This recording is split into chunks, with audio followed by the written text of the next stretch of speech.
Hello, நான் உங்கள் சுஷ்மிதா. நானும் அஜியும் எங்கே போகிறேன்னா, அஜி யாருன்னு சொல்லிடுறேன். என்னோடய பாடி கார்ட், பெஸ்ட் ஃப்ரெண்ட், பாய் ஃப்ரெண்ட் எல்லாமே இவன் தான்.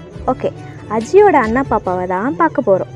போகிற வழியில் அப்படியே குட்டி பாப்பாவுக்கு ட்ரெஸ்ஸு, ஸ்வெட்டர் வாங்கிட்டு போனோம். ஹாஸ்பிட்டல் கிட்டே போயிட்டு ஃப்ரூட்ஸ் வாங்கலான்னு நினச்சோம். ஆனால் நாங்கள் ஹாஸ்பிட்டல் போன அப்புறம் தான் ஞாபகம் வந்துச்சு, நாங்கள் ஃப்ரூட்ஸே வாங்கலை. எங்களுக்கு குட்டி பாப்பாவோட அண்ணா தான் எந்த வார்டுன்னு கைட் பண்ணார். எங்களுக்கு எந்த வார்டுனே தெரியல, இவங்க தான் அழகாக கைட் பண்ணி கூட்டிகிட்டு போனாங்க. அதுக்கப்புறம் பாப்பாவையும் பார்த்தோம். பாப்பா செம்ம க்யூட்டு. பார்த்துட்டு கிளம்பிட்டோம். 2 பேரும் லஞ்சு சாப்பிடவே இல்லை. ஸோ சாப்பிட்டு போகலான்னு கிளம்பிட்டோம். பக்கத்தில் தான் மெரினா இருக்குதுன்னு அப்படியே அங்கேயே போயிட்டோம். ஸ்கூட்டி பார்க் பண்ணும்போது தான் அஜி எனக்கு டாஸ்க் கொடுத்தாங்க. இந்த கேப்பில் நீ அப்படியே நடந்து வா அப்படின்னு சொன்னாங்க. நானும் அந்த டாஸ்க்கு முடிச்சிட்டேன். ரொம்ப நேரம் கடை தேடிகிட்டே இருந்தோம். அப்புறம் ஒரு ஃப்ரைட் ரைஸ் கடை பிடிச்சி ஆர்டர் பண்ணிட்டோம். ஒரு ப்ரான் ஃப்ரைட் ரைஸும் சிக்கன் ஃப்ரைட் ரைஸும் வாங்கி சாப்பிட்டோம்.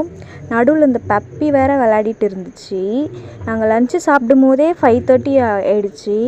இதோட கண்டினியூஸ் வீடியோ அடுத்த ஷார்ட்ஸில் வரும். Stay tuned. Like and subscribe for more videos. Bye.